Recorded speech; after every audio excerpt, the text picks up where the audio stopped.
trabalhadores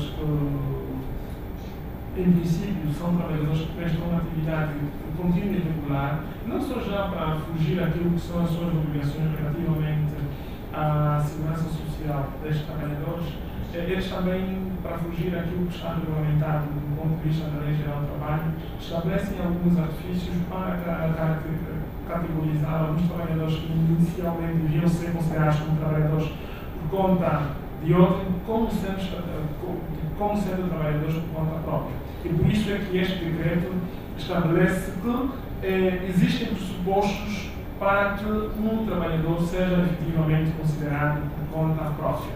E são eles que este seja capaz de escolher os processos de produção e utilização dos meios que ele tem usado. A faculdade de subcontratar outras pessoas para a execução do trabalho que lhe é solicitado. Também, quando uma atividade não se integra na estrutura do processo de número 7/04, estabelece dois regimes de contribuição, ou dois regimes de proteção, não é? São eles o regime dos trabalhadores, o regime de trabalhador por conta de outrem. Diz respeito a todos os nacionais e os estrangeiros residentes que se encontram a prestar uma atividade a outrem. Nós fugimos precisamente daquilo que estava estabelecido, ok? Um caráter comutativo e esse acento a uma lógica de seguro faz-nos pensar aquilo que hoje as nossas seguradoras já fazem. É precisamente a partir das contribuições que hoje os trabalhadores e as suas entidades empregadoras pagam ao Instituto Nacional de Segurança Social que podem no futuro vir a se aplicar a qualquer tipo de prestação. Contribuir. Tiverem já aposentados, a camada mais jovem do futuro, não é? Está a fazer contribuições para que esses jovens possam de alguma forma se beneficiar também de algumas prestações.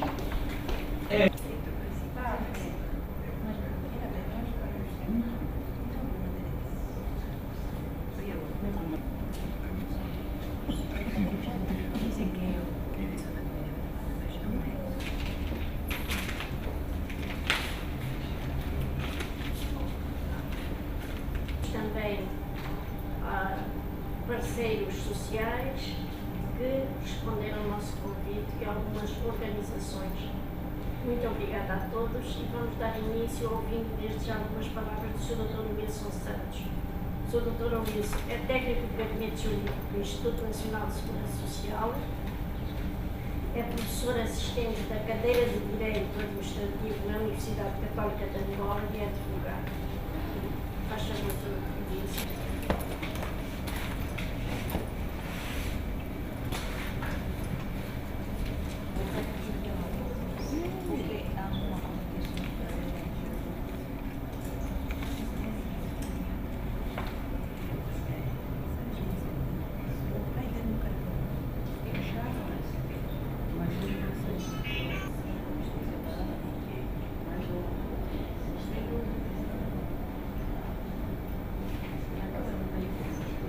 Quando se trata da segurança social, ainda é um assunto que merece muitos comentários.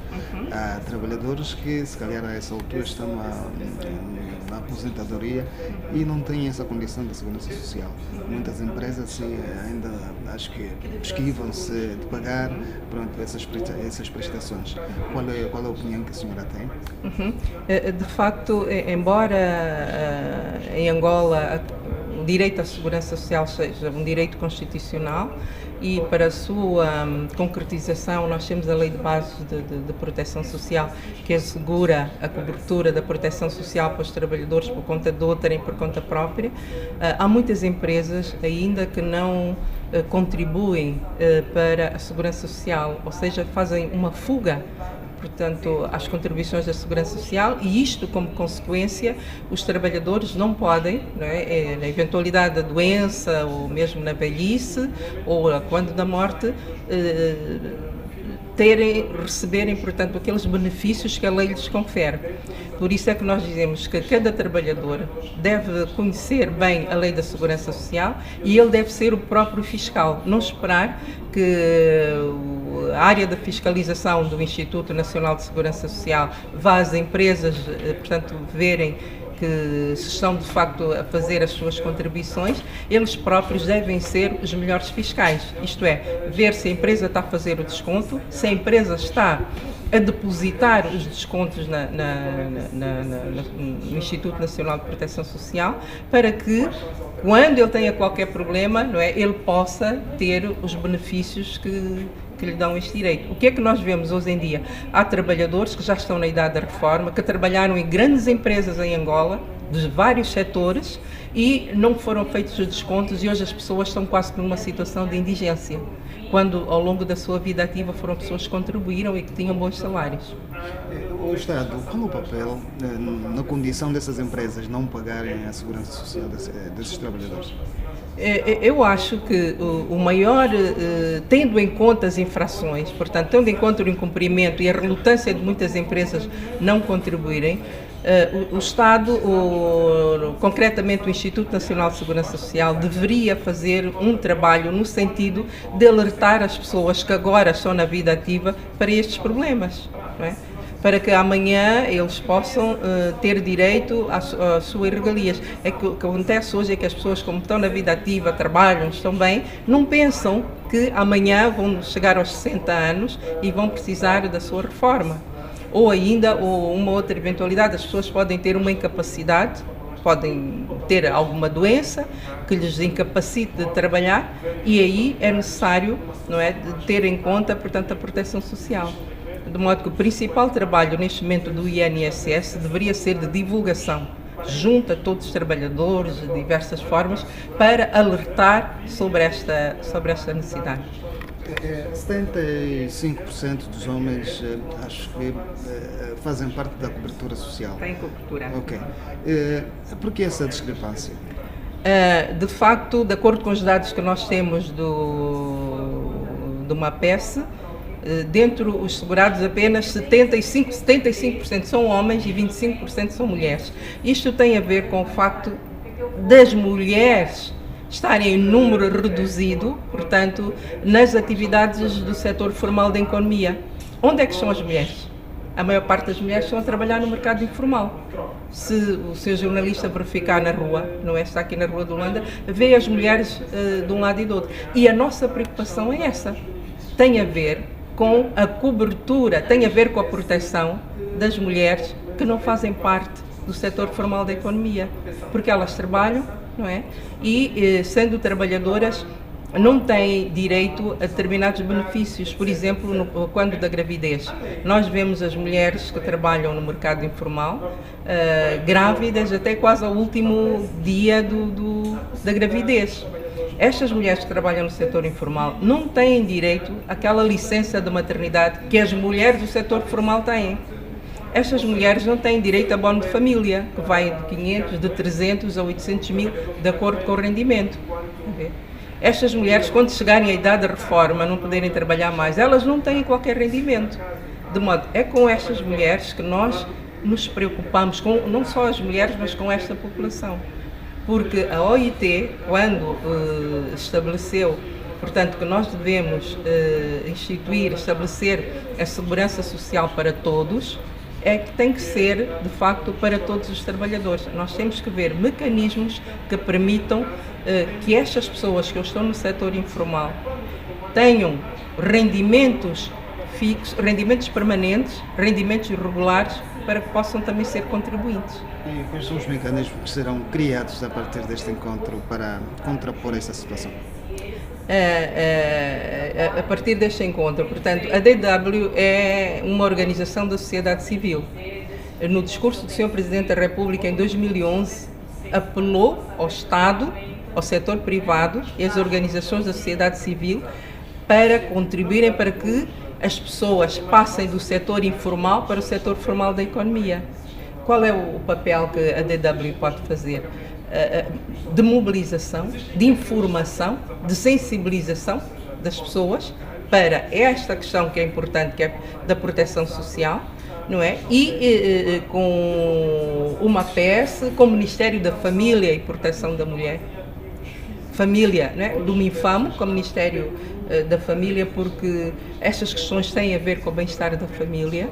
Nós vemos mecanismos que permitam a integração dessas pessoas que hoje trabalham no setor informal para o setor formal da economia, para que elas possam ser contribuintes. Há países, como o caso das Filipinas e muitos países asiáticos, em que também o peso da economia informal é bastante elevado.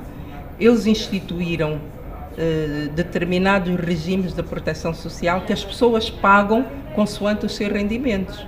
E eu estou em crer que aqui em Angola, se nós conseguirmos fazer perceber às pessoas hoje que elas trabalham e que têm rendimentos que devem contribuir para mais tarde arranjarem um pé de meia para a sua segurança, as pessoas irão aceitar. Porque há casos de pessoas que trabalham, por exemplo, como costureiras. Uma costureira ganha muito, não é? O seu rendimento mensal é acima de 70 mil kwanzas. Mas essa costureira ou esse alfaiate, eles não contribuem. E amanhã, quando chegarem a reforma? Portanto, se as pessoas perceberem que isto é um benefício para eles, as pessoas vão contribuir. Os mecânicos, todos nós precisamos de mecânicos, todos nós temos viaturas, mas os mecânicos não têm segurança social. Aqueles mecânicos, desculpa, que trabalham no quintal, eles não têm a segurança social. Os motoristas, estes motoristas de táxi e outros que nós temos, eles ganham, têm rendimentos, bons rendimentos, mas não contribuem. Okay? Então, há todo um trabalho que deve ser feito de educação das pessoas para essas questões da proteção social, para que sejam as próprias pessoas também a fazerem uma pressão entre aspas, no sentido de serem integrados também na proteção social. Ou seja, que a proteção social seja alargada a essas profissões independentes que nós temos. Há pessoas que decoram salões, né, para festas, isto aqui é uma coisa muito comum. Há pessoas que cozinham, que fazem bolinhos, que fazem aquelas refeições no quintal, né, que as pessoas todas vão comer, mas essas pessoas não contribuem. Essas pessoas, se souberem quanto isto é importante para eles, as pessoas vão contribuir. Obrigada a nós. A segurança social é tida como um direito social e humano. Doutor, em que pé está o direito quando existem empresas que aplicam o pagamento de segurança social de alguns trabalhadores? Sim, é o seguinte, o direito continua aí, e na verdade é um direito consagrado primeiro constitucionalmente e depois vem realmente as normas infraconstitucionais que vêm garantir de alguma forma esse direito. É o seguinte, as empresas que abdicam desta obrigação, as empresas que fogem à obrigação de contribuição à segurança social, elas estão, no caso, a cometer uma contravenção administrativa. Primeira coisa, uma contravenção que é punida com juros e multa, ou seja, com multa e juros de mora.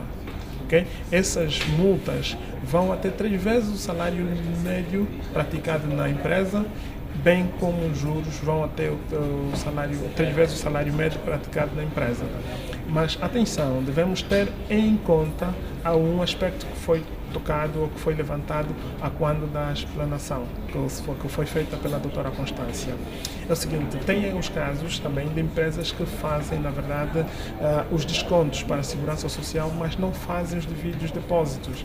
Essas empresas, para além de estarem a incorrer numa contravenção administrativa, ou mais do que estarem a cometer uma contravenção administrativa, elas cometem crime de abuso de confiança. Abuso de confiança por quanto elas descontam, mas não fazem, porque os trabalhadores, na verdade, ao fazerem esses descontos ou a permitirem esses descontos, confiam às entidades empregadoras o depósito à entidade gestora da proteção social obrigatória. Precisamente quando eles não fazem esse depósito em cumprimento da obrigação que lhes é incumbida, elas já incorrem num crime de abuso de confiança. A condição de segurança social, quem deve ter direito a esta condição? Bom, tem direito à condição de segurado todo trabalhador por conta de outrem. e também o trabalhador por conta própria, né, de acordo com aquilo que estabelece o decreto 42/08. Mas tal como também ficou esclarecido na nossa explanação, o decreto 42 no momento encontra-se numa fase de ensaio, precisamente porque a lei número 7/04 estabelece que o órgão de tutela, que no caso é o Ministério da Administração Pública, Trabalho e Segurança Social, ao fazer a aplicação desse regime de trabalhador por conta própria, ela deve fazer faseadamente de acordo às à própria realidade que se estiver a viver. Então é o que está acontecendo. Neste momento existem 2 grupos de ensaio, que são os músicos, os compositores e os artistas plásticos, ok? Agora, outros grupos que estão vinculados ou que têm a possibilidade de ter essa qualidade de segurança são os trabalhadores por conta de outrem. Os trabalhadores por conta de outrem, diga-se, quer os nacionais ou os estrangeiros residentes. Estes estão obrigados todos a inscreverem-se e a fazerem contribuições para a proteção social obrigatória. A ausência de pagamento da segurança social quase que é visível em muitas das empresas aqui no país, principalmente aquelas até que são tidas como empresas privadas. O que é que faz com que essas empresas comportem-se dessa forma? Bom, na verdade, o que acontece é que as empresas muitas vezes alegam todo tipo de situações para não fazerem contribuições. E porque deve imaginar o horizonte numérico de empresas que temos a nível do país não permite uma fiscalização acabada do Instituto Nacional de Segurança Social. Saber quem pagou, quem não pagou, quando não pagou. Precisamente, nós muitas vezes dependemos e atuamos sempre que há denúncia por parte dos nossos segurados, no caso os trabalhadores, de que a empresa desconta e não faz contribuições. Sempre que há esse tipo de denúncias, o nosso departamento de inspeção e fiscalização atua junto da empresa para ver se a empresa está ou não a agir em conformidade. Sempre que se verifica que não está a agir em conformidade, é necessariamente instaurado o procedimento no sentido de obrigar essa empresa a assim proceder para estar de conformidade àquilo que legalmente está estabelecido. Precisa ser um cartão aí só para facilitar.